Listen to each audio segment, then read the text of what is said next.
ओम शांति। प्यार से बोला।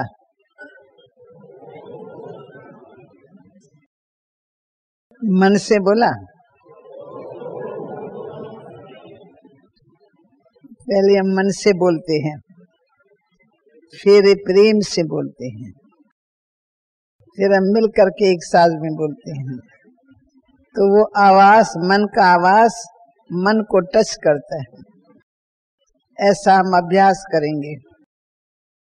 मनसा एकदम शांत स्वरूप में स्थित होके फिर हम शांति का आवाज निकालेंगे। तो मनसा वाचा हमारी वही हो जाएंगी जो मेरे मन में वो मेरे मुख में। ओम शांति। अभी हम आपका क्लास सिर्फ 1 घंटे का लेते हैं। सार रूप में हम ये जानते हैं कि ये हमारा चढ़ती कला का युग है, उड़ती कला का युग है। हम शूद्र वर्ण से ब्राह्मण वर्ण में आए तो 4 बातों के धारणों के आधार पर आए। उनको चारों को सहज ही हम सबने धारण कर लिया। शायद ही कोई कोई को कठिनाई हुई हो। तो पहला है ब्रह्मचर्य का पालन, दूसरा सत्य का संग, तीसरा अन्न की शुद्धि, चौथा आलस का त्याग, फिर दैवी गुणों की दाना तो स्वतः ही हो जाती है। तो 4 बातों का धारण करने से 4 बातों को हम शूद्र वर्ण से ब्राह्मण वर्ण में आ गए। अभी हम ब्राह्मणों को फिर देवता बनना है और ऊपर के मंजिल में जाना है। तो हमें क्या करना होगा? प्रैक्टिकल में हमारी कौन सी ऐसी धारणाएं हैं जो बहुत जरूरी है, जिनसे योग लगने न लगने का कारण आ जाता है। ये भी बहुत बड़ा संगठन है। संगठन में माया भी आती है। प्रभु तो मिलता ही मिलता है, पर प्रभु के साथ माया भी घुस करके आ जाती है। उनका रॉयल रूप ऐसा होता है जो कईयों को पता भी नहीं लगता है कि ये माया है या प्रभु है, क्योंकि माया भी शुद्धता का, पवित्रता का रूप धारण करके आती है, ईश्वरी रूप धारण करके आती है। तो हमें समझना होगा कि इस रास्ते पर इस प्रकार की माया आती है, उनको समझना भी है और उनसे अपने को संभाल करके भी ले जाना है। तो इस मंजिल में हमने अनुभव किया है कि इतनी बड़ी राजधानी की स्थापना बाबा करा रहे हम बच्चों से। धर्म की भी स्थापना कराते हैं, बड़ा भारी धर्म, सबसे मूल धर्म, जिसको हम आदि सनातन देवी देवता धर्म कहते हैं। तो ऊंचे ते ऊंचे धर्म की स्थापना करा रहे हैं। तो धारणा भी हमारी ऊंची होनी चाहिए। फिर दैवी स्वराज की स्थापना करा रहे हैं। स्वराज, तो स्वराज के लिए भी बहुत अच्छी धारणा चाहिए। और उसके बाद घराना, एक ही घराने वालों का राज होगा सतयुग में, तो उनके लिए भी एक धारणा चाहिए। तो धर्म, राज और घराने की स्थापना के लिए 3 बातें बहुत जरूरी हैं। पहली बात है सत्यता की शक्ति। सत्यता की शक्ति को जानने, पहचानने, मानने और चलने बगैर हम सत्य धर्म की स्थापना नहीं कर सकते। जो सत्य धर्म की स्थापना करते वो असत्य का काम कर ही नहीं सकते हैं। उनका मन जरा भी नहीं मानेगा कि मैं अब सत्य धर्म की स्थापना करने चला हूं और मैं कोई असत्य कर्म करूं। तो असत्य का मन से त्याग हो जाता है। तो सत्यता एक बहुत बड़ी शक्ति है। सत्यता के पीछे ही सारा संसार झुकता है। जिसमें सत्यता है उसमें सहन करने की शक्ति आ जाती है। वो कभी भी हिलेगा नहीं, झूठ के पीछे जरा भी नीचे नहीं उतरेगा। कहेगा मरना ही है ना, एक बार तो मरना ही है, सत्य के पीछे में मर जाऊंगा तो भी अच्छी बात है। तो उनको अंदर में शक्ति होती है, सहनशीलता की शक्ति होती है और सरलता की शक्ति होती है। अंदर उनमें कई प्रकार की शक्तियां होती हैं। तो सत्यता अपने आप में महान है। स्लोगन भी है, जो सच की नाव हिले पर डूबती कभी नहीं है, कभी नहीं डूबी। सच तो बीठो नच, जो सच्चा होगा वो नाचता रहेगा, उसको कभी भी चेहरे में घबराहट नहीं होगी, उनका चेहरा कभी पीला नहीं होगा, क्योंकि सच्ची बात एक बार बोली जाती है। झूठ को कवर कवर करके बोलना पड़ता है, कई बातें झूठ के पीछे कई बातें और झूठी मिलानी पड़ती है। और सच वाला सच तो सच। भाई तुमने ये काम किया, अगर किया ही नहीं होगा तो मैं कैसे बोलूंगी हाँ भाई किया था, पता नहीं याद है या नहीं है, पता नहीं, आप कहते हो तो मैं मानती हूँ। वो नहीं बोलेगा, कहेगा हाँ मैंने किया। या तो कोई कहेगा हमको तो मालूम नहीं रहता है, याद नहीं रहता है, हो सकता हुआ हो, ये भी झूठ कवर डाल देते हैं। किया है उसको पता है, उसके अंदर पता है मैंने ये काम किया है। अगर किया तो सच बोलो, उसमें है क्या। चलो वो तुमको मार देगा ना, बस ना, मर जाएंगे ना, पर झूठ बोले क्यों? झूठ हमारे को साथ देगा क्या? झूठ हमको धर्मराज से छुड़ाएगा क्या? झूठ वाले की संसार में इज्जत होती है क्या? इज्जत तो उनकी मट्टी में मिली हुई होती है। कई ऐसे कहते हैं बहन जी, यानी झूठ वाले आज देखो राज कर रहे हैं, झूठ वाले ये कर रहे हैं, वो सुख भोग रहे हैं, और जो सच बोलते हैं वो बेचारे सहन कर रहे हैं। मैं कहती हूँ उसके अंदर में ये नहीं होता मैं सहन करता हूँ, वो कहेगा सच्चे के ऊपर साहिब राजी होता है। मैं सच बोलता हूँ, साहिब मेरा मेरे पर जरूर राजी होगा। अंत तक उनके मुख से निकलेगा सच्चे के ऊपर साहिब राजी। मनुष्य राजी रहे न रहे, अलग काल के लिए मेरी इज्जत भी चली जाए, परंतु मैं सच्चा बाबा का बच्चा सच बोलूंगा, और सच बोलूंगा तो जो रिजल्ट मेरे सामने आएंगे उसको भोगने के लिए भी मैं तैयार हूँ। मैं डरता नहीं हूँ, मैं मरता नहीं हूँ किसी से। तो हमको सच्चाई का बल भरना चाहिए, बहुत बड़ा बल है। और इतना बड़ा ऊंचा काम करने जा रहे हैं बाबा के बच्चे, उनको अंदर में फख्र होना चाहिए कि इस ऐसा काम करने के लिए हम निमित्त बने। हमारे मुख से कभी भी हेरा फेरी वाला शब्द नहीं निकलना चाहिए। जो कहे तुम ब्रह्मा कुमार हो गए, तुम ऐसे बोलते हो, तुम भी ऐसे बोलते हो, ये समझो हमने बाबा के नाम और बाबा के ज्ञान की गिलानी करा दी। कई बार हमारे भाई जमीनों के झगड़े होते हैं, आपस में ही मिल जाते हैं, जमीन ले लेते हैं, फिर देते हैं नहीं देते। कई उसके अंदर माया ऐसी घुस करके आ जाती है जो अंत में बेईमानी आ जाती है। एक में आ जाती है तो दूसरे में भी बेईमानी आती है। वो कहते हैं हमने तो फेथ में काम किया, अभी इसने धोखा हमको दे दिया, तो भाई तुमने उसका साथ लिया, अब तुम जानो वो जानो, हम बीच में क्यों पड़ेंगे? कहाँ तक सच्चाई है? ये कैसा कोई हमारी कोर्ट कचहरी थोड़ी है, तुम लोग आपस में करो और हम तुम्हारा फैसला बैठ करके करें, हमारा इसी के लिए टाइम है क्या? आप आपस में निपटो, जो चाहिए सो करो, पर प्रेम से ज्ञान से। लड़ाई झगड़ा नहीं चाहिए, लड़ाई झगड़े में बाप का नाम बदनाम होगा। सच्चाई उसको रियलाइज करो, ऐसा सच्चा साथी ढूंढो जो उनको रियलाइज करावे। पर तुमको कभी भी झूठ को सच, सच को झूठ नहीं करना है। ये तो कहते हैं ये वकीलों का काम होता है, झूठ को बिल्कुल सच बनाना और सच को बिल्कुल झूठ बनाना। मैं कहती ये भी कोई बहुत बड़ी ताकत है, बहुत बड़ी कला है, झूठ को सच बनाने की। होगा बिल्कुल झूठ और सच ऐसा बनाएंगे जैसे बिल्कुल ही सच्चा है। तो हम वकील तो नहीं बनेंगे, हम क्या बनेंगे? हमारा लक्ष्य बहुत ऊंचा है, नर से नारायण बनने का, नारी से लक्ष्मी बनने का। तो सत्यता के पीछे बाबा ने ये सब कुछ सहन किया। ये तीन महान शक्तियां हैं, सत्यता की शक्ति, पवित्रता की शक्ति और एकता की शक्ति। इन तीन शक्तियों के पीछे निर्भयता की शक्ति आ जाती है। निर्भयता, उनका मन निर्भय रहेगा। जो तीनों में अटल अडोल रहेगा वो समाज को झुकाएगा, लेकिन समाज के आगे झुकेगा कभी नहीं। मुझे बाबा की कई बातें याद आती हैं, क्योंकि हमारा ज्ञान तो बिल्कुल सच्चा है। संसार में हम देने लिए गए तो संसार वाले अच्छी तरह से सुनने लगे, परंतु कोई न कोई ऐसा था जो दूसरे धर्म वाला या किसी ग्रंथ को मानने वाला या किसी महात्मा को मानने वाले, वो हमारी अपोजिशन करने लगे। तो हम सोचते थे कि चलो ऐसी ऐसी जो बातें हैं ना वो हम क्लियर नहीं करेंगे।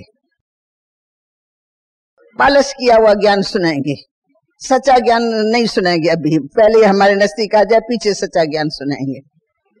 तो हम जब बाबा के आगे कहते, बच्ची सच्चे को तो सिद्ध करना है ना तुम बच्चों को, परंतु मिठास से योग युक्त होकर के सच्चे को सिद्ध करो, पर योग युक्त होकर के। सच्चे को छुपा करके कवर न करो। तो बाबा की वाणी हमेशा स्पष्ट है। मौत सामने आ रहा है, कहता ही कहता आ रहा है। सत्युग आने वाला है, आएगा आएगा आएगा, पक्की बात कहता ही आ रहा है। युग बदलेगा, संसार बदलेगा, संस्कार परिवर्तन से संसार बदलेगा। जो बाबा बात कहता है वो आदि से अंत तक एक ही है। हम कहां से चलिए, 65 साल हो गए, 65 साल से ज्ञान तो वही चला आ रहा है। तो सत्यता को देने की सिर्फ शक्ति ये चाहिए, जरा स्नेह से देवे, प्यार से देवे। चलो वो गर्म हो जाता है, तुम ठंडी हो जाओ, फिर प्रेम से बात पूछो, फिर प्रेम से उनको समझा दो। पछताओ नहीं, कवर न करो।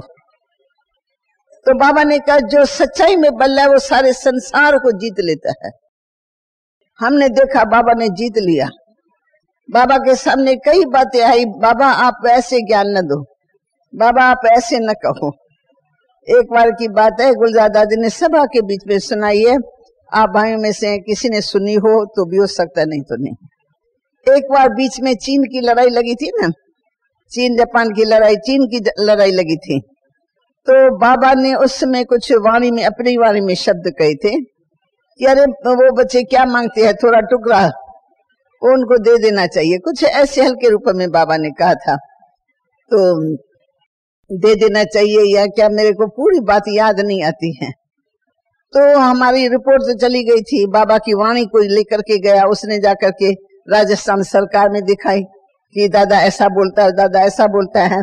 गवर्नमेंट ने तो 4 को भेज दिया, वो आए, हमको बाबा से मिलना है, हमको बाबा से मिलना है।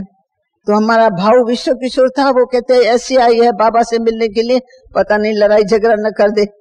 तो वो कहने लगे पिताश्री से नहीं, हमारी पहले बहनें निमित्त है, उनसे आप लो, आपको कोई ज्ञान की बात समझ नहीं आई। कहे वो नहीं, हमको दादा से मिलना है, हमको दादा से मिलना है।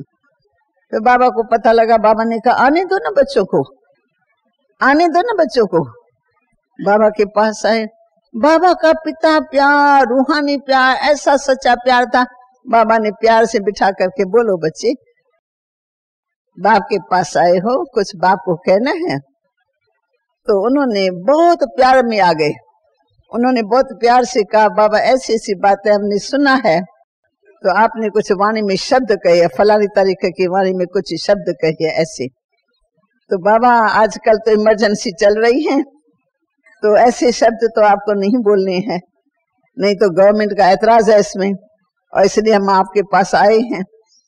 बाबा ने कहा देखो बच्चे, वाणी मैं थोड़ी चलाता हूँ, और तो शिव बाबा आता है, वो वाणी चला के चला जाता है, शिव बाबा ही वाणी चलाता है, मैं तो वाणी नहीं चलाता हूँ। तो वो देखने लगे, तो ये नहीं चलाता, कौन चलाता है? कहा शिव बाबा आते हैं, वो आता जाता है, शिव बाबा ने आके अपने बच्चों से बात की है। उसमें हो सकता है बाबा ने कुछ कहा, बाप है, बाप कुछ भी कह सकता है। तो कहता है कि अच्छा बाबा, मैं बाबा के प्यार में आ गए, प्रभावित हो गए, चेहरे से व्यवहार से बहुत प्रभावित हो गए।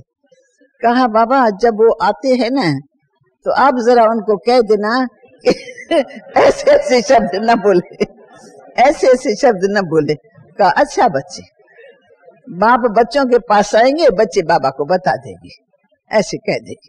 फिर बाबा ने उनको आम दिया, ये कि और प्रसादी बच्चों के लिए ले आओ, अच्छे अच्छे आम आए थे ना बॉम्बे से, ले आओ बच्चों को आके दो। बाबा ने उनको आम दे के ऐसा मस्त करके भेज दिया जो उसका मुख ही बंद हो गया। वहां जाके अच्छी रिपोर्ट दी, तभी तो फिर कुछ केस आगे बढ़ा ही नहीं। तो बाबा सच बोलता है, नहीं ऐसे बाबा ने कहा, ऐसा नहीं बोला। बाबा ने कहा शिव बाबा आते हैं जाते, अपने बच्चों से बात करते, वो पोतरे उनके सामने, अपने पोतरों के बीच में बात कही होंगी। तो उन्होंने कहा अच्छा अच्छा बाबा वो आते हैं ना, तो आप उसको कह देना कि आगे के लिए ऐसा न करें, नहीं तो गवर्नमेंट कोई ना कोई स्टेप उठा सकती है। तो कभी भी शुरू से लेकर के, चाहे पवित्रता के ऊपर, चाहे इस सत्यता के ऊपर, ऐसा तुम लोग ज्ञान देते हो। बाबा कहते मैं थोड़ी देता हूँ, सच्ची बात है ना। कहते मैं थोड़ी ये ज्ञान देता, मेरे पास तो था नहीं, मैं तो गृहस्थी बाल बच्चे था। शिव बाबा के ज्ञान देते, ये शिव बाबा का दिया हुआ ज्ञान है। तो जब शिव बाबा का दिया हुआ ज्ञान बाबा बताता है तो उनको राइट लगता है, महसूस होता है। एक बारी का पवित्रता के ऊपर भी झगड़ा चला, बड़ा भारी झगड़ा चला। वो दादी प्रकाश में ना, उसकी बहन का पति, शुरू की बात है, वो उनका ससुर कलेक्टर के कोठी में गए और कलेक्टर को कहा कि दादा ऐसा ऐसा करता है, हमारी स्त्री तो हमारी कहना नहीं मानती, मैं विदेश से आया हूँ, वो मेरी बात नहीं सुनती है। वो तो कहती है कि नहीं मैं लक्ष्मी बन रही हूँ, तुम नारायण बन जाओ। और मैं नारायण का बनूंगा, मैं विलायत में रहने वाला, तुम यहाँ लक्ष्मी बन के बैठेंगे, मैं कहाँ जाऊंगा। तो ये मेरी बात नहीं मानती है। तो बाबा को भी कलेक्टर ने बड़े प्यार से बुलाया कि ये हल्का सा है, केस बढ़ न जाए, तो दादा आप हमारी कोठी में आओ, तो हम आमने सामने थोड़ी बात करा के उसको थोड़ा ठंडा कर देंगे। तो उसको बुलाया, बाबा भी आया और दादी प्रकाश मनी आई, उन बाबा के साथ जसोता थी और भी बाबा के रिश्तेदार थे, सगे वाले जो थे वो साथ में थे। तो वो जो था पति, उसका मिजाज बहुत गरम, बहुत गरम। वो विकारों को जीत नहीं सकता था, अंदर आग लगी हुई थी बेचारे को। वो बोलता जाए। तो फिर कलेक्टर ने बाबा को कहा कि बाबा आपका सारा ज्ञान बहुत अच्छा है, जब से आपने ज्ञान दिया हमारे हैदराबाद सिंध में शांति हो गई है, घर घर में जो कलह कलेश था ना उसमें शांति हो गई है। दादा आपका सारा ज्ञान अच्छा है, आप सिर्फ इस पॉइंट को थोड़ा ढीला कर दो, बस अब इस पॉइंट को ढीला करो, बाकी कौन सा ज्ञान, बाकी तो कॉमन ज्ञान है। तो बाबा ने कहा देखो बच्चे, ये कोई मेरा फरमान नहीं है पवित्र बनो, मैं खुद गृहस्थी, मैं खुद बाल बच्चेदार, पोते दोतेवार, मेरे बहू बेटे सब मेरी बेटियां, वो सब के सब शिव बाबा ने ज्ञान दिया, वो सब उसमें चल पड़े हैं। और मैं अपने बहू को कुछ कह सकता हूँ? वो पवित्रता के धारा में चल रही है, मेरी बेटी चल रही है, मेरी वाइफ सब पवित्रता के धारा। तो ये डायरेक्शन परमात्मा का फरमान, काम को जीतो तो जगत जीत बनेंगे। अब जो समझते हम जीत सकते हैं वो अपनाओ, उस ज्ञान को फॉलो करते हैं। ये मेरा ज्ञान नहीं है कि तुम पवित्र बनो, मैं गृहस्थी आदमी कैसे कह सकता हूँ तुम पवित्र बनो? तो ये शिव बाबा की ज्ञान देता है, मैं उसको कैसे ये डायरेक्शन दे सकता हूँ कि आप ऐसी वारी न चलाओ। वो कलेक्टर भी देख करके मूंझ गया। अब हम क्या कहें? ये कहते हैं मैं नहीं चलाता हूँ, वो चलाता है। तो मूंझ गए, चुप रहा। कहा बस बाकी सारा ज्ञान आपका बहुत अच्छा है, एक पॉइंट को। अब बाबा जानते हैं कि एक ही इस पॉइंट के ऊपर बहुत झगड़े हमारी जितनी भी बड़ी बड़ी दादियां बड़े बड़े घरों की है, उन्होंने इस बात के पीछे त्याग किया। एक सत्यता के ऊपर, एक पवित्रता के ऊपर, इन दोनों बातों के ऊपर इतना जबरदस्त त्याग किया। राजा यहाँ छूट गई उनकी, राजा नहीं चाहिए, हमको पवित्र बनना है, हमको भगवान के संग वैकुंठ में जाना है। ये भगवान का फरमान है, भगवान का फरमान मानेगी ना। तो कई माता युक्ति से पति को कहती हैं कि आज मुझे सपन आया था, युक्ति है इसमें, सपन में मेरे सामने भगवान आया और भगवान ने मेरे से पूछा बच्ची तुम वैकुंठ में नहीं चलेंगी? तो मैंने कहा हाँ बाबा। तो फिर भगवान ने कहा बच्ची उसके लिए और कुछ नहीं, सिर्फ तुमको 5 विकारों का त्याग करना पड़ेगा। तो मैंने हाँ कर दिया, हाँ मैं आज से लेके 5 विकार का त्याग करती हूँ। तो अब मैं क्या करूं, मैं भगवान से वायदा कर चुकी हूँ, तो मैं कैसे ये बात आपकी टाल सकती हूँ? भगवान की बात मैं कैसे टाल सकती हूँ? आप मेरे देह के पति है, वो मेरे आत्माओं का पति है। तो आत्माओं के पति ने मेरे को ऐसे कहा, और वो भी मेरे स्वप्न में आया। स्वप्न में आया या साक्षात में कहा तो जरूर है कि तुम्हें पवित्र बनना है, हाँ तभी तुम विश्व की महारानी बन सकती हो। उन्होंने स्वप्न कह करके अपनी बात को उनके आगे युक्ति से रखा। फिर वो कोई पति मानता है, कोई नहीं मानता है, ये झूठ बोलती है, ये करते, कुछ भी करे, पर वो उसमें इतनी पकी रही कि त्याग सहज हो गया। पति कहते हैं तुमको ये सब छोड़ना पड़ेगा, बाल बच्चे सब छोड़ने पड़ेंगे, और ये जो चाबियों का गुच्छा लेके चलती हो, सब माल तेरे पास है, वो चाबियों का गुच्छा भी छोड़ो, ये हीरे जवाहर सब छोड़ो, अगर वहां जाना है तो वहां जाओ, अगर यहाँ रहना है तो हमारी बीबी बन के रहो। अगर बीबी बन के नहीं रहना है तो सब छोड़ करके तुम चली जाओ, भले बच्चों को भी छोड़ के जाओ, हम आप ही संभालेंगे। अब दो बातों में से एक बात का निर्णय करो, अभी अभी करो, अभी अभी फैसला करो। अगर आपके सामने ऐसी बात आ जाए तो आप क्या करेंगे? हाँ, चाबियों का गुच्छा नहीं छोड़ेंगे, आप कहेंगे ये भी चाहिए तो वो भी चाहिए। लेकिन उन्होंने कहा ठीक है, अगर हमारा कोई इस घर में अधिकार नहीं है, ओम शांति। तो बाबा ने उन बच्चों की खातिरी करके बड़े प्यार से, रूहानियत से, और बाबा सोमान में थे, तो मैं तो इन बच्चों का बाप हूँ, ये मेरे बच्चे हैं। बच्चे आए हैं, पूछेंगे बाप से तो बाप जरूर उत्तर देगा, बुलाओ बच्चों को, बुला। ऐसे बाबा ने प्यार में उनको लाया जो बच्चे एकदम प्रभावित हो गए। तो ऐसे मैं कहती हूँ बाबा ने एक एक कदम उठाया, रूहानियत से भी और रुआब से भी। सच्चाई सदा साथ रही, और पवित्रता में तो बाबा इतना पक्का था, कोई आत्मा मर भी जाती थी ना तो बाबा कहते ये धर्म की अर्थ आत्मा गई, ये अपना भाग्य बना के गई। उसमें बाबा कभी भी ढीलापन नहीं रखता था। कोई माता पूछती, बाबा मेरा पति वैसे बहुत अच्छा है, मुझे सब प्रकार का सहयोग देता है, धन का भी सहयोग देता है, परंतु पवित्रता में बिल्कुल नहीं चल सकता है। तो बाबा मैं क्या करूं?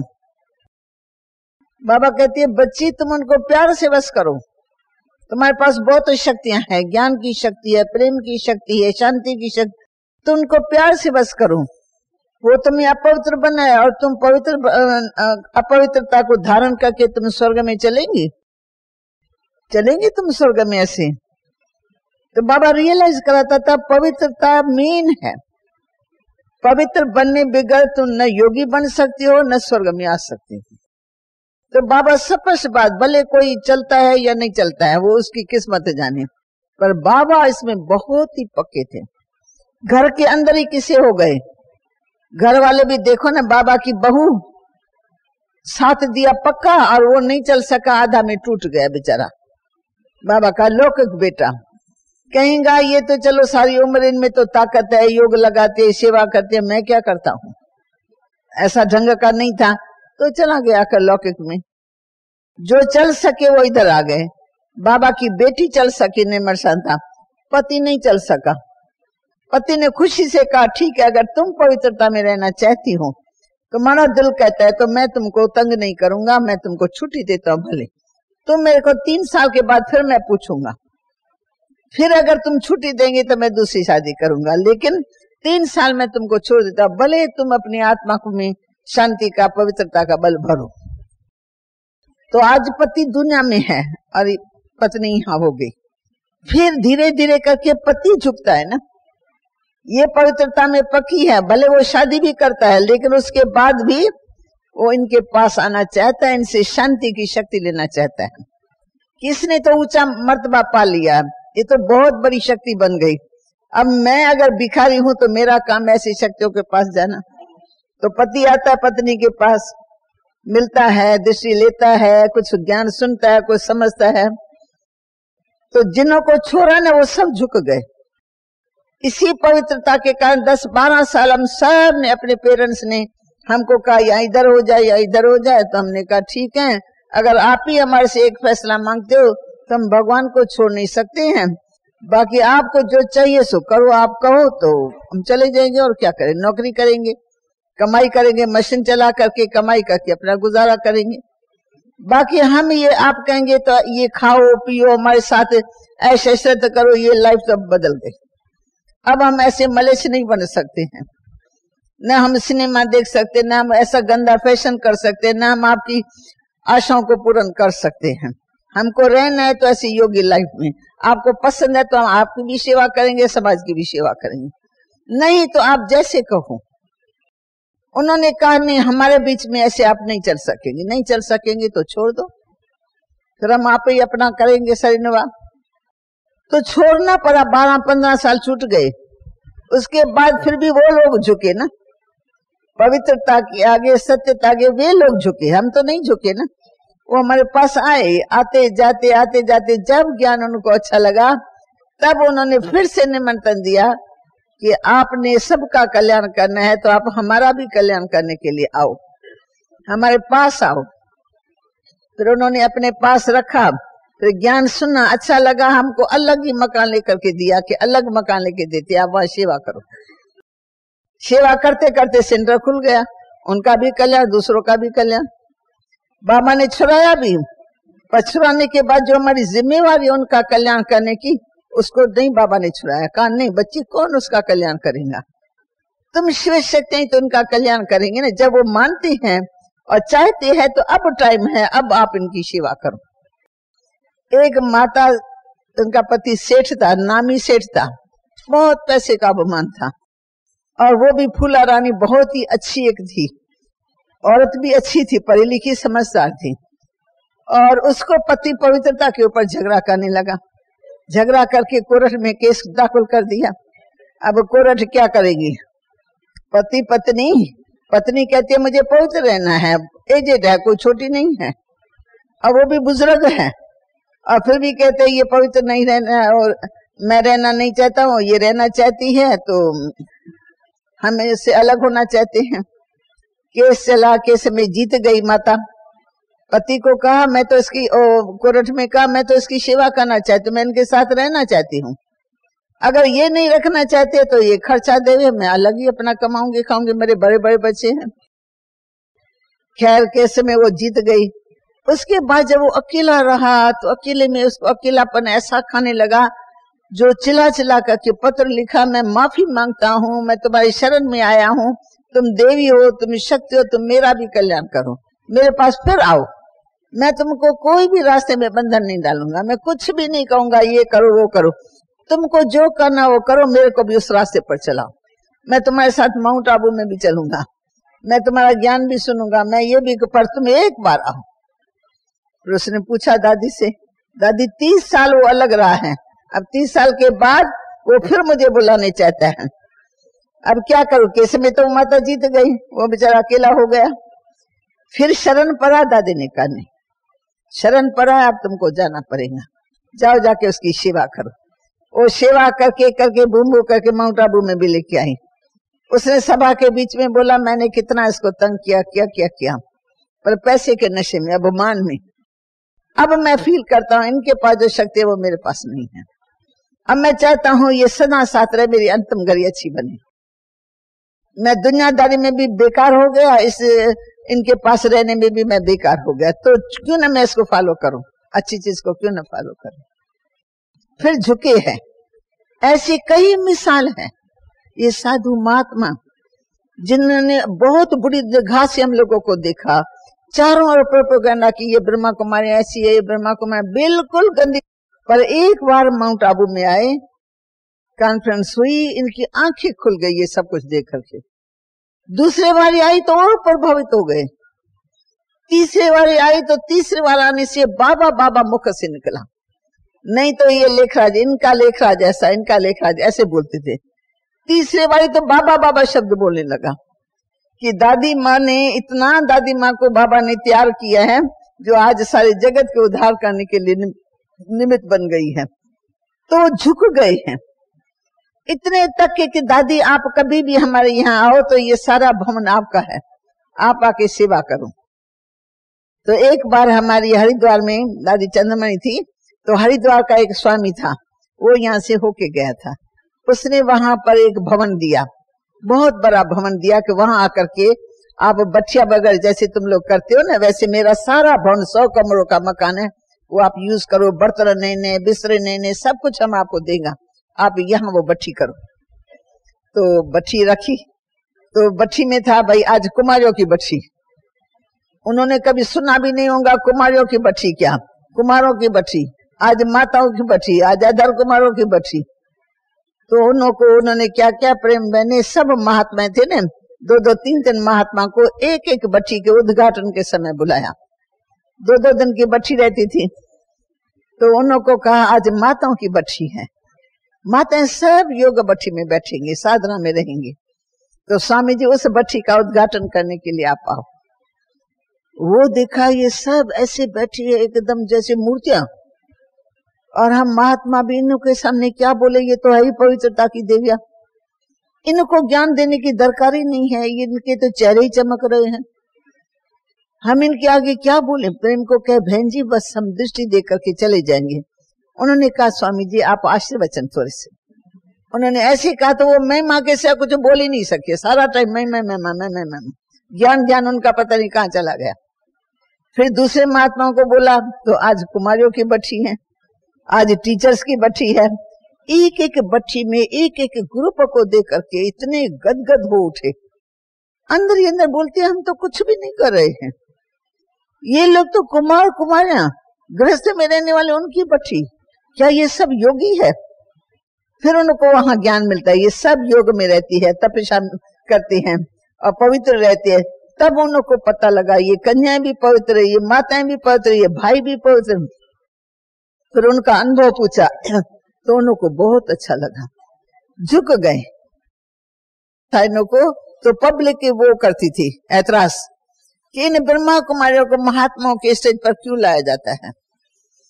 फिर भी वो कहते 5 मिनट सिर्फ बोलेंगे और कुछ नहीं, जास्ती ने 5 मिनट बोला तो 5 मिनट में सभी लोग खड़े होकर के कहते इनका और भाषण रखो, इनका और भाषण रखो, इनका और भाषण रखो। तो जो और मंच पर बैठे महात्मा वो देखने लगे कि मंच पर हमको बुलाया या बहनों को बुलाया, उनको इंसल्ट महसूस हुई। उन्होंने कहा बस अभी पब्लिक का आवाज आया है, 2 मिनट और बोल करके ही चले जाएंगे। तो उसको इतना अच्छा लगा, इतना अच्छा लगा, बोला ये सत्यता की देवियां हैं, यहाँ आकर के जो बोलती है वो हृदय से बोलती है, कोई कथा नहीं, कोई कीर्तन नहीं, कोई और बात नहीं है, आत्मा का ज्ञान, निजी ज्ञान देती है, इसलिए पब्लिक पसंद करती है। फिर उनको भी अच्छा लगा। फिर एक बार हरिद्वार में आया तो और प्रभावित हुआ। फिर उसने कहा दादी अब इतने सालों के परिवर्तन के बाद अब फिर स्वामी निर्मल था वो चला गया, अब मैं उसके सीट पर आया हूँ। मेरी ये भावना है कि अमृतसर वालों ने इतना ऐतराज किया था, अब मैं फिर आप लोगों को बुलाऊं, आप जरूर आओ। पूरी सभा लगी पड़ी थी और वो गुरु के गद्दी पर बैठा हुआ था। फिर जब दादी गई है, दादी जानकी और चंद्रमणि, तो वो स्वामी इधर से आया, उनको दादियों को साथ लेके उनको तख्त पर बिठा के खुद दंडवत प्रणाम करने लगा, सो गया एकदम। उनके सब चेले चाटी देखने लगे ये क्या, हमारा स्वामी दंडवत प्रणाम करता है। फिर वहां से उठ करके दादियों की महिमा की और बोला जो कुछ मैं देख करके आया हूँ मैं सुनाने बगैर रह नहीं सकता हूँ। मैं कहाँ गया था, माउंट आबू में गया, मैं हरिद्वार में गया, मैंने ये देखा, मैंने वो देखा। मैं आप सबको भी सत्यता से वाकुफ करना चाहता हूँ। जो बात हो रही है आपको पता लगे, आप उसका अनुभव करो। सभा के बीच में जिगरी महिमा की, कहा ये मेरे गुरु है। मैं 8 साल का था तब मेरे गुरु के पास आती थी, तब हमको पहचान नहीं थी पर हमको बहनें अच्छी लगती थी, इनकी धारणा हमको अच्छी लगती थी। कहते थे हम 2 किलो दूध ले जाते थे कि ये देवियां है सारा दिन बोलती है तो ये दूध पिए फल खाए। मैं थोड़ा एक्स्ट्रा भी फल ले जाता था। ये 2 फल उठा के रखती थी और 1 पहिया गिलास दूध का, बस हम 2 बारी चाय पियेंगे, हमको दूध वगैरह नहीं चाहिए। वो कहते बहन जी आप लोगों मलाई बलाई बना के खा लेना। वो कहते नहीं इस काम के लिए थोड़ी हमको सेवा करनी या मलाई बना के खानी है, ले जाओ बेटा, ये सब बेच जाएगा तो ले जाओ। उसको उसी समय से प्यार था। अब प्रैक्टिकल में देखा हरिद्वार में क्या क्या सेवा इन्होंने की। वो इतना रिगार्ड बैठा, अमृतसर के सारी सभा के बीच में उन्होंने दंडवत प्रणाम की और दादियों की महिमा की और कहा मैं खुला निमंत्रण देता हूँ, मैं अपने तरफ से निमंत्रण देता हूँ, जिसको भी देखना है वो माउंट आबू में जाके देखे। बोला सुनने और सुनाने में बहुत बड़ा अंतर होता है। पब्लिक ने जो सुना है वो आप लोगों ने सुना, आपने अपने आंखों से तो देखा नहीं। अभी हम आपको ज्ञान की आंखें देती है, आप देखो, नजदीक से देखो बहनें क्या सिखाती है। तो ये सब काहे का प्रभाव पड़ा, इतना जो बाबा ने शांति से पवित्रता के बल से हम लोगों को टिकाया, तो उनके ऊपर इतने सालों का असर पड़ गया कि बरोबर ये संस्था इतने सालों से चली आ रही है। इन धारणों में ये मजबूत है, इन धारणों में मजबूत है, ये झुक गया शरीरों का। एक बार माउंट आबू में सन्यासियों का झुंड आया पूरा, तो स्वामी क्या नाम है, बहुत अच्छा साधु है, सब साधुओं का प्रेसिडेंट है, नाम भूल गए हैं, तो वो मेरे साथ साथ चल रहा था। कहने लगा बहन जी एक बात मैं पूछूं। मैं कहा पूछो। तो कहा ये आपकी संस्था चारों ओर देखते ब्यूटीफुल है, सफाई अच्छाई, क्या बहनें खिलाती है, कितना प्यार से खिलाती है, कैसे बनाती है, भंडार में शांति लगी पड़ी है, ये कितनी बड़ी कारोबार है, ये कैसे चलती है। तो मैंने हंस करके कहा स्वामी जी, कहा हमारे यहाँ 50 भी नहीं टिक सकती है साधु, वो आपस में अंदर अंदर लड़ते झगड़ते रहते, रोज हमको इनके किसी को संभालनी पड़ती है, और तुम्हारे यहाँ। मैंने कही तो भगवान का कार्य है, भगवान के बच्चे है, यहाँ कोई पेपर तो है नहीं, कोई नौकर चाकर तो है नहीं, बच्चे अधिकारी हकदार दिल से सेवा करते हैं। कहा इसका कारण क्या है। मैं कहा कारण ये है कि ये सारी मैनेजमेंट माताओं के हाथ में है। बस सभी ने जोर से ताली बजाई। कहा हाँ ये ठीक है बहन जी, आप ऐसे न, हमारी संस्था में भी 10-10 हजार के खाने का प्रोग्राम बनता है, आप 101 माता ऐसे मौके पर हमको मदद करना, हमको सहयोग देना। भाई हम माताओं को तैयार करें और सहयोग के लिए आपके पास भेजें। मैं कहा वो देखिए नहीं माताएं कितना काम करती हैं, पकाने का, खिलाने का, और बड़े प्रेम से शुद्धि से खाना खिलाती है। कहा पुरुष लोग भी ऐसा नहीं कर सकते हैं, बुलाते हम लोगों को, पर वो नहीं कर सकते जितनी माताओं ने सेवा की। बाबा ने सब साधुओं को भी झुका दिया। सरकार जब आती है हमारे पास सब बोलते हैं कि जो काम आप कर सकते हो हम नहीं कर सकते हैं। जो चीफ प्राइम मिनिस्टर था पहले, कौन था, नरसिम्हा था कौन, उसने भी सभा में बोला जो काम आप कर रहे हो हम नहीं कर सकते हैं, हम लोगों में बहुत कमियां हैं, हम लोगों में बहुत स्वार्थ है, लेकिन आप निस्वार्थ भाव से सेवा करते हैं। तो पवित्रता और सत्यता, ये 2 शक्तियां, और तीसरी जो शक्ति है ब्राह्मण में पक्की होनी चाहिए, वो एकता की शक्ति। एक बाबा के बच्चे, एक ज्ञान है, एक संगम युग है, एक राजधानी स्थापन कर रहे हैं, अलग अलग धर्म नहीं, अलग अलग मठ नहीं, सबको जहां भी ज्ञान सुनाएंगे सब ब्रह्मा कुमार कुमारी बनेंगे। चाहे ज्ञान किसी ने दिया होगा, ज्ञानेश्वर ने दिया होगा, संत राम ने दिया होगा, फलाने, परंतु वो बनेगा क्या, ब्रह्मा कुमार ब्रह्मा कुमारी। तो ब्रह्मा कुमार कुमारी माना एकता। एकता में हमको क्या करना पड़ता है, छोटों को प्यार, बड़ों को रिगार्ड, और समान वाले को सत्कार देके उसकी बात को सुनो और उसको साथ दो। उनके बात को हम काट नहीं सकते हैं। हमारी दादी ऐसे चलती है, मैं आपको वंडर बात सुनाती हूँ। हमारी 15-20 की पार्टी है, मीटिंग होती है, दादी सबसे विचार ले लेंगी, विचार लेकर के फिर दादी को सभी कहेंगे दादी आप फाइनल कर दो। दादी को जिसकी राय अच्छी लगी होंगी, बोला हमेशा हम ये करते हैं ना, इस बारी मुझे लगता है कि इन्होंने जो राय दी है ये थोड़ी और अच्छी है, ये तो प्रैक्टिस किया, ये भी काम किया, ये इस बारी करके ये करे। सब 1 सेकंड में हाँ कर देते, खत्म। मीटिंग हमारी आधा घंटे के अंदर समाप्त हो जाती है। एक ने कही, दूसरे ने मानी, दोनों ब्रह्म ज्ञानी। मेरी बात हो, मेरी बात हो, मेरी बात हो, हमारे यज्ञ के अंदर नहीं चलती है। दादियां भी, दोनों दादियां मिलजुल कर कैसे चलती है पता ही नहीं लगता है। सारी कारोबार देश विदेश की इकट्ठी हो गई है, फोन में ही सुना लेते हैं, एक दो को पूरा सहयोग, एक दो को पूरा रिगार्ड। मजाल जो कोई दादी का सामना करे, क्यों दादी को बाबा ने निमित्त बनाया, हम सबको रिगार्ड है, दादी को बाबा ने निमित्त बनाया है। अब दादी जो कहे सो हमको मानना है। हमारी चंद्रमय दादी भी इससे समान है, दोनों समान एकदम एक साथ निकली हुई है। लेकिन दादी कहेंगे, चंद्रमय दादी आपको फलानी जगह जाना है, हाँ जी, यहाँ न जाकर के यहाँ जाना है, हाँ जी, सब बात में हाँ जी। दादी जान के कहेंगे हाँ जी, हाँ जी, हाँ जी में देखो कितना बड़ा कार्य हो रहा है। ये दादियों की यूनिटी काम कर रही है। दादी के यूनिटी में बाबा बैठा है, और इसलिए हम सब दादियां सब जुड़ी हुई है। जो दादी ने कहा वो हम मानेंगे, जरूर मानेंगे, क्योंकि हमको बुद्धि में शिव बाबा ने ब्रह्मा तन के द्वारा दादी को निमित्त बनाया है। तो निमित्त बनी हुई आत्मा जो करती है वो हमको करनी है। तो एकता और यूनिटी, एकता में रहने से यूनिटी पैदा होती है, एकता से ही यूनिटी होती है। यूनिटी से क्या होता है, सबके दिलों पर जीत हो जाती है। सारा संसार हमारे पीछे अब क्यों पड़ रहा है, कहते ये सारा संगठन इतना बड़ा काम कर रहा है, मिलकर के काम कर रहे हैं, तो अपने आप हमारे पीछे पीछे आ रहे हैं, मानते हैं, सत्कार देते हैं। तो उसमें अगर यानी कहाँ डिसयूनिटी न हो, उसमें हमको झुकना भी पड़े तो झुक जाना चाहिए। बाबा के नाम पर कोई बात पे ऐसा नहीं अपने ईगो दिखाना चाहिए कि मेरी बात मानो, मेरी बात मानो। यहाँ ऐसी बात चलती नहीं है। बड़े बैठे हैं, बड़ों से राय ले सकते हो, अगर बड़ा कहने ऐसा न ऐसे तो कह लेना चाहिए। यहाँ मेजॉरिटी जैसे कहे, हम अपने उस बात का क्यों अपमान दिखलाएं? सेवा बाबा की करनी है ना, बाबा को प्रत्यक्ष करना है ना, हमको अपने को प्रत्यक्ष करना है क्या? फिर जिसका प्लान अच्छा हो, मेजॉरिटी को जो प्लान पसंद आए वो करना चाहिए। तो इसमें एकता कायम रहती है। एकता में फिर प्रेम होता है, एकता में सारे संसार का झुकाव होता है।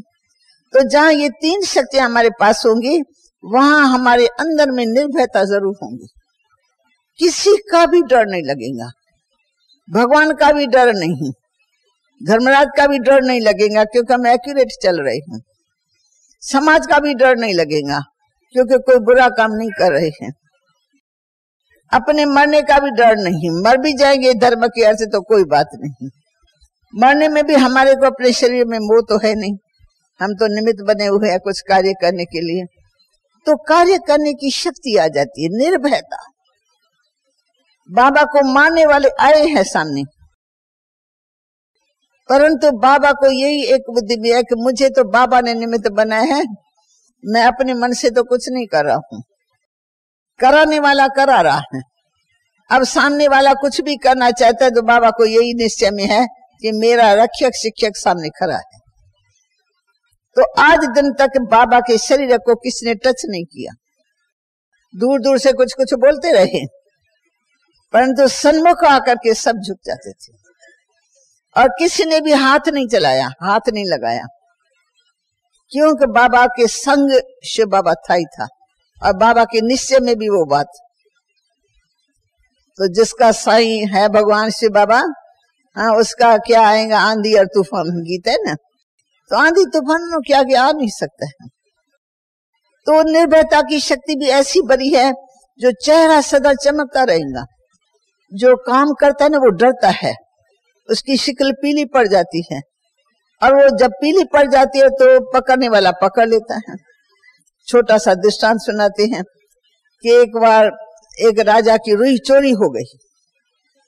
चोरी हो गई तो वजीर को कहा कि भाई तुम जांच करो, मेरी गोदाम से इतनी रुई चोरी हो गई है, तो किसने चोरी की, चोर को पकड़ के दिखलाओ, उसको सजा एकदम। तो वजीर सियानी होती है, वजीर ने सबको बुलाया, सबको इकट्ठा किया और कहा सब ऐसे सीधे होके बैठो, हाथ सबके ऐसे हो। तो सभी बैठ गए। फिर उसने सारी नजर घुमाई, इधर से उधर, उधर से उधर, सब नजर घुमा करके कहा बस बस बस मैंने समझ लिया, मैंने उसे चोर को पकड़ लिया, नहीं तो वो खुद आ जाए सामने, अगर नहीं तो मैं उसको पकड़ूंगा, मैंने पहचान लिया कौन चोर हो सकता है। उसने तो ऐसे अपना अंदाज लगा दिया। कहा जिसने ने चोरी की है ना, उसके दाढ़ी में अभी भी तिनका लगा हुआ है। तो जिसने, इतने हजारों बैठे हुए हैं, किसी ने भी हाथ हिलाया नहीं, और जिसने चोरी की ना, वो उसने ऐसे खिजली के बहाने यहाँ से यहाँ तक करके, यहाँ से ऐसे करके थोड़ा देखने लगा कि ऐसे बरोबर तिनका लगा हुआ तो नहीं है। वजीर ने उसी समय पकड़ा, इधर आओ, इधर आओ, तुमने ऐसे क्यों किया? कहा से खिजली हुई, कहा इधर आओ। कहा तो सच बोलो तुमने रुई चोरी की थी? तो उसकी शक्ल पीली हो गई। अंदर बोलता है, अंदर आत्मा बोलती है, तो उसके चेहरे में वो पीलाई आ गई। वजीर ने उसी समय उसको पकड़ लिया। तो जो सच होता है ना, उसमें कभी भी ऐसा पीलापन नहीं आएगा, अरे मर जाएंगे इसमें क्या, निर्भयता से सच्ची बात बोल देगा। और जो होगा ऐसा, उनमें निर्भयता की शक्ति नहीं होगी। और जो होगा चोर बरोबर, तो उसका अंदर खाएगा, अंदर खाएगा तो चेहरा भी बोलेगा। वो पकड़ा गया उसमें। जो सच्चा होता है वो कभी भी पकड़ धक्कर में नहीं आता है। तो क्यों ना हम सच्चे को साथी बना ले, मरते दम तक मर जाना है, सच सच हमारे मुख से निकले। दादी कुमार का सभा के बीच में बैठी हैं, साधु सन्यासी महात्मा सब बैठे हैं, उसके बीच में कहती है अपनी बातें सुनाते सुनाते, तो मैंने अपने जीवन में कभी झूठ बोला ही नहीं होगा, सदा जो कुछ बोला वो सच बोला। तो हम सभी भी तो सखी, हम दादी के साथी है, बैठे हैं। सच बोला है तो हम सबको लगा हाँ बरोबर दादी ने कभी झूठ नहीं बोला। दूसरे ने कहा बरोबर दादी ने झूठ नहीं बोला। यानी वो ना हाँ में जवाब नहीं देंगी। अगर सचमुच ही दादी ने किया है तो दादी बोलेंगी हाँ। तो हमको फेथ बैठ गया ना। हजारों के दिल को जीतना ये कम बात है। एक सच्चाई के गुण को धारण करने वाला हजारों लाखों के दिलों को जीत लेता है। इसलिए देखो नंबर 1 अपने आप ले जा रही है। किसी ने मुकर्रर थोड़ी किया, हमारे ग्रुप ने थोड़ी दादी को मुकर्रर किया, खुद भगवान ने उसको मुकर्रर किया। बाबा अव्यक्त हुआ, अव्यक्त होने से 3-4 दिन पहले ही दादी को मुंबई से आना हुआ और दादी बाबा ने रोक लिया, स्पेशल रोका है। 2 दिन के अंदर बाबा ने उसको सब प्रकार के डायरेक्शन दे करके, हाँ हाथ में हाथ दे करके, दृष्टि दे करके अपनी सारी शक्ति विल कर दी। क्यों? सीट के लायक भी यही थी, पर थी बॉम्बे में, थी सेवार्थ। कोई अपने स्वार्थ से किसी और अपने मकान में नहीं थी, कोई अपने कारोबार के लिए नहीं थी, सेंटर में थी। पर लिटरेचर छपता था तो बाबा ने उसको वहां रखा हुआ था, परंतु सीट को संभालने लायक थी। सच्चाई का बल था, पवित्रता का बल था, बिल्कुल पवित्रता के संस्कार निजी और भगवान में विश्वास और बाबा की आज्ञाकारी सुपूत बची थी। इसलिए भगवान ने ऐसे मौके पर कहते हैं अंत में साहिब राजी होता है, चाहे वो कहां भी है, परंतु साहिब राजी है। फटाफट उसको स्थान पर रख करके ऐसे सेकंड में दृष्टि दी और सेकंड में बाबा अव्यक्त हो गया। आज उसी की ताकत से देखो दादी कैसे कारोबार चला रही है। पूछो, कहेंगे मैं थोड़ी करती, मैं तो कुछ भी नहीं करती हूँ, कोई बोझ नहीं।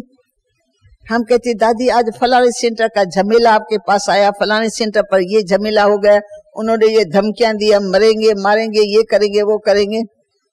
दादी मुस्कुरा करके कहती है मेरे को टेंशन क्यों होगा, बच्चे बाबा के, यज्ञ बाबा का, हम तो निमित्त मात्र राय दे करके जो हमारी बुद्धि में आएगा राय करके उनको जवाब दे देंगे। बाकी हमको पता है भगवान का कार्य, मेरा अपना कार्य थोड़ी है।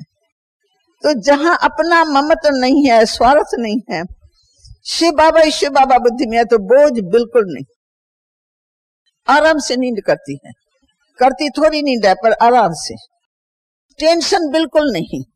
झमेले बहुत है, आपको पता है नए नए भाई बहन निकलते, जोश बहुत होता है, होश कम होता है। जोश इतना होता है कि हम ये इससे सेक्रेटरी बने, ये बनता, मैं क्यों नहीं बनूं, जैसे दुनिया में करते हैं वैसे यहाँ भी करते हैं। ये मैंने सेंटर खोला, मेरा नाम क्यों नहीं आया, मेरा नाम क्यों नहीं बुलाया गया। तो जैसे देह अभिमान तो दुनिया में है ही है ना, वो यहाँ भी घुस के आ जाता है देह अभिमान। माताओं को बाबा ने निमित्त बनाया, वो भूल जाएंगे। हमारे कारोबार में देखो, निर्भय भी बड़ा भाई है, रमेश बड़ा भाई है, ब्रजमोहन बड़ा भाई, जगदीश बड़ा भाई, सब। पर तो दादी की सीट है तो दादी के बिगर एक कदम भी नहीं उठाएंगे। जमीन लेनी है, दादी की स्वीकृति चाहिए, फलाना काम करना है, दादी की स्वीकृति, दादी की प्रेरणा चाहिए। कदम उठाने से पहले दादी से पूछेंगे तब चलेंगे। तो बाबा ने इन्हों को चलाया, सिखलाया कि वंदे मातरम कर करके चलो, तो बच्चे तुम सुखी रहेंगे। तो जगदीश भाई या बिरजमन भाई, उनको ये अनुभव है, बड़े बड़े लोगों के पास जाएंगे ना और बड़ा काम बताना होगा, कुछ जमीन का होगा, कुछ और होंगे, कई यज्ञ के कारोबार में बातें आती हैं, तो बहनों को, शक्तियों को साथ में ले जाएंगे। बैकबोन खुद होंगे पर शक्तियों को आगे रखेंगे। बहन जी वो बोलती रहेंगे उनसे। तो बहनों के बोलने में कुछ जो कुदरती परमात्मा की शक्ति है, सरस्वती है मुख में, और बहनें हैं वो इस फील्ड में आके बात करती है, तो चाहे मिनिस्टर चाहे कोई भी हो, उनकी बात को सुनते हैं, सत्कार देते हैं और कहते हैं अच्छा हम काम करेंगे। और पुरुषों से पुरुष टकरते हैं, हाँ हाँ करेंगे करेंगे, ऐसे ऐसे बोलेंगे। अब उन भाइयों को अनुभव हो गया। जगदीश कहते नहीं, मैं तो शक्तियों के बिगड़ जाऊंगा नहीं, मेरे साथ 2 शक्तियां चलनी चाहिए। ब्रजमोहन कहेंगे मेरे साथ शक्तियां 2 चलनी चाहिए, तब मैं बात करूंगा। तो बैकबोन खुद होगा पर 2 शक्तियों को साथ में ले जाएंगे, क्योंकि उनको अनुभव हो गया कि बाबा ने जो माताओं को निमित्त बनाया है उसमें क्या राज भरा हुआ है। कैसे काम चलता है, लोग झुक जाते हैं। ये करामत है भगवान की। इतना अनुभव तो नहीं है, इतनी शक्तियां पढ़ाई लिखाई की तो है नहीं, पर एक आकार परमात्मा ने ऐसा दे दिया, उसमें शक्ति बढ़ती है, जिससे ये सब काम चलता रहता है। तो जब नए नए बाबा के बच्चे निकलते हैं ना, तो उनको फिर रहता है हम नहीं बोल सकते क्या, इसको ले जाऊंगा क्या, हम नहीं ले जाएंगे, हम खुद ही बोलेंगे। फिर जब हार खाते ना, तब कहते हैं नहीं बहनें चले तो अच्छा है। कई बार प्रदर्शनी में ना बहनें समझाएंगी तो झगड़ा खत्म हो जाएगा। अगर भाई ने भाई को समझाना शुरू किया और उसका मिजाज गर्म होगा तो मारना शुरू कर देंगे। वो कितना ही कहेंगे भाई ये तो माताओं बहने की प्रदर्शनी है, मैं तो ऐसे समझाने के लिए आया था, वो मानेंगे नहीं, कहेंगे तुम लोग ऐसा काम करते हो, भाइयों को पकड़ लेंगे। इसलिए कलयुग के जमाने में बाबा ने माताओं को आगे रखा हुआ है कि माताएं आगे होंगी, ढाल है, तुम्हारा बचाव है, तुम्हारी भी इज्जत है और माताओं की भी इज्जत है। तो हमारे सब निमित्त बने हुए भाई सब के अनुभव में ये बात जरूर आई होंगी। मैं ये समझती हूँ कि आप भी किसी कार्य, कोई बड़ा कार्य करो, माताओं बहनों को आगे रखो, तो आपको लगेगा कि बरोबर माताओं बहनों के कारण इस कार्य में बहुत मदद मिलती है। भगवान ने निमित्त रखा है ना, किसी और ने थोड़ी निमित्त रखा है। ओम शांति।